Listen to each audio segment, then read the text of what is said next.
모두가 아는 것처럼 사람들은 가장 중요한 생존의 조건들이 있습니다.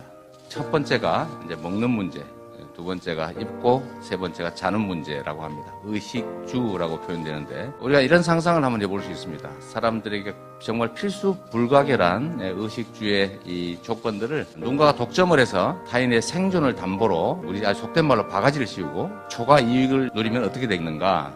과거 우리 조선시대에 매점매석이라고 하는 게 있었습니다. 전국에 중요한 물산들을 다 한꺼번에 사 모았다가 다 없어질 때까지 기다린 다음에 가격이 폭등하면 엄청난 비싼 가격으로 팔게 되는 거죠. 이걸 조선시대에도 부당한 행위다라고 해서 제어를 했습니다. 그런데 우리 대한민국에서 이런 비슷한 일이 벌어지고 있습니다. 바로 사람들이 살아가야 될 주거 공간을 다 이렇게 사 모은 다음에 독점을 해서 누군가에게 엄청난 피해를 입히는 일이죠. 소위 부동산 투기 또는 주택 투기, 아파트 투기로 불리는 행위입니다. 사람들이 열심히 일해서 자기의 노력의 결과물을 취하고 서로 경쟁하고 이런 사회가 아니라 어떤 재화를 독점해서 다른 사람들을 고통스럽게 한 다음에 타인의 노력의 결과물을 빼앗는 사회, 이런 사회는 희망이 없는 사회라고 할 수 있습니다. 대한민국에서 이 부동산 투기, 불로소득의 문제는 정말로 경제적으로도 심각한 문제고 많은 사람들로 하여금 좌절하게 하는 요소이기도 합니다. 특히 주택 문제는 우리 젊은이들이 결혼을 포기하는, 출산을 포기하는 중요한 이유 중에 하나이기도 합니다. 이 주택 문제를 우리가 보통 들여다볼 때 아니 국토는 좁고 인구가 많으니까 불가피하지 않느냐라고 하기도 합니다. 그런데 그게 사실이 아닌 점은 우리 싱가포르를 보면 간단하게 알 수 있습니다. 아주 좁은 국토에 엄청나게 많은 사람이 살지만 부동산 투기 때문에 나라에 문제가 생겼다는 얘기를 우리는 듣지 못했습니다. 집 때문에 고민한다는 사람 얘기도 듣지 못했습니다. 결국 사람이 만든 문제는 사람이 다 해결할 수가 있습니다. 인간의 문제는 인간이 다 해결책을 가지고 있는 것이죠. 다만 어떤 해결책을 취하느냐에 따라서 효과가 빠를 수도 있고 아주 근원적인 해결책일 수도 있고 미봉책일 수도 있는 겁니다. 결국 많은 해결안 중에 어떤 것을 선택할 것이냐, 결국 용기와 결단의 문제라는 것입니다.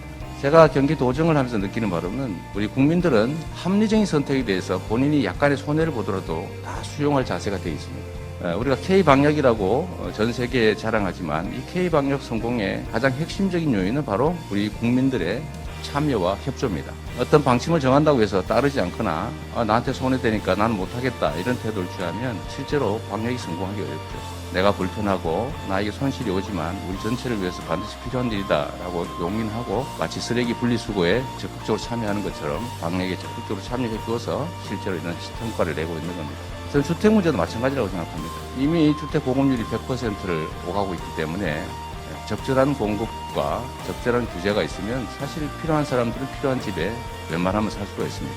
지금 주택 문제를 놓고 사회적 갈등이 심각합니다. 답은 간단합니다. 정말로 실제로 주거에 필요한 사람들이 주거용으로 사용하는 주택에 대해서는 합리적으로 보호하고 그렇지 않은 돈 벌기 위한 주택 수요 또는 혹시 나중에 집을 못 사는 거 아닐까, 평생 집 못 사는 거 아닐까라는 불안감 때문에 매수에 참여하는 소위 공포매수, 이런 요인들을 최소화하고 굳이 집을 사지 않더라도 살 수 있는 초장기 공공임대주택, 그것도 중산층이 살만한 충분한 품질 높은 좋은 위치의 주택을 공급하면 굳이 집을 비싼 집 사지 않고 임대주택에서 편안하게 살 수도 있을 겁니다. 그래서 비수요 주택에 대해서는 강력한 규제가 필요하죠. 불로소득이 불가능할 만큼 높은 세금을 부과하고 또 금융 혜택을 박탈하고 필요하면 우리 경기도가 최근에 하는 것처럼 특정한 영역에 토지거래 허가제를 도입해서라도 억제하는 겁니다. 그리고 수요를 공급한다는 측면에서는 또 수요를 축소한다는 측면에서는 우리 경기도 도시공사에서 준비하고 있는 것처럼 초장기에 품질 높은 중산층용 임대주택을 공급하는 것입니다. 저는 이런 방식들을 통해서 국민들께서 이제 진짜 부동산 투기로 인한 불로소득이 불가능한 시대가 오는구나 라고 확신을 주게 되면 저는 당연히 국민들이 아무 소용도 없는 비거주용의 주택을 구입하거나 수요가 없는 부동산 투기용 매입을 할 이유가 없을 거라고 생각합니다. 문제는 용기죠. 언제나 정책을 만들 때 99%까지는 완전한데 1% 또는 0.5% 정도의 빈틈이 생겨납니다. 그리고 거기로 부동산 투기 압력이 밀려 들어오는 거죠. 그리고 그 가장 근원에는 정부 정책의 불신이 있습니다. 그 불신을 만드는 제일 큰 이유는 바로 고위공직자들이 부동산 또는 주택을 많이 가지고 있더라라고 하는 사실이죠. 정책을 결정하는 사람이 부동산을 가지고 있다고 하는 것은 옳을 것이라는 확신이 있다는 얘기입니다. 시장을 이기는 정부도 없지만 정부 정책에 반해서 살아남을 수 있는 시장도 없습니다. 그런데 정책 결정권자가 많은 부동산, 주택을 가지고 있다는 사실은 시장에 확실한 상승 신호를 주는 거죠. 그리고 거기에다가 규제가 가해지면 더 투기 욕구가 커지게 됩니다. 그래서 건들면 자꾸 올라가는 거죠. 오히려 내리는 게 아니라 자극을 하게 되는 겁니다. 자, 이런 점들을 보면 주택 문제를 포함한 이 부동산 문제에 대한 해법은 결국 용기와 결단의 문제다. 기득권자들의 저항을 감수하고 원리 원칙대로 아주 강력한 조치를 취하면 정상적인 시장 경제로 되돌아갈 것이다.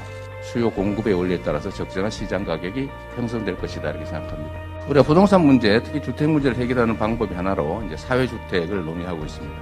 전 세계적으로도 많은 곳에서 이루어지고 있는 정책이기도 하지만 대한민국에서는 그렇게 활성화되지는 않은 것 같습니다. 현장에서 이론적으로는 많이 얘기되긴 했는데 이게 잘 안 된 이유는 공공 영역에 실질적인 참여가 없었기 때문일 수 있습니다. 그런데 경기도시주택공사에서 이번에 사회주택이 가능한 공공택지를 아주 싼 가격으로 임대하고 또 협동조합이 그 위에 건축물을 지어서 공동체를 만들어 함께 거주하는 이런 방식의 사회주택을 시범적으로 시행하게 됩니다. 아직까지는 우리는 주거는 사는 곳이 아니라 사고 파는 사는 것이다 이런 생각이 머리에 꽉 차 있습니다. 그러나 앞으로는 사지 않고도 편하게 살 수 있다라는 확신이 들면 이것도 하나의 삶의 양식으로 우리들 속에 자리 잡을 것이다 라고 생각됩니다. 오늘 사회주택 포럼이 이런 문제들을 우리가 함께 논의하고 또 우리 국민들에게 이 사회주택의 필요성이나 또 중요성을 알리는 좋은 계기가 되면 좋겠습니다. 모든 분들이 희망이 넘치는 새로운 세상을 맞이하는데 서로 협조하고 또 그래서 우리가 이 절망적인 코로나19 상황도 희망으로 또 새로운 기회로 만들어 가기를 기대합니다. 여러분 환영합니다. 감사합니다.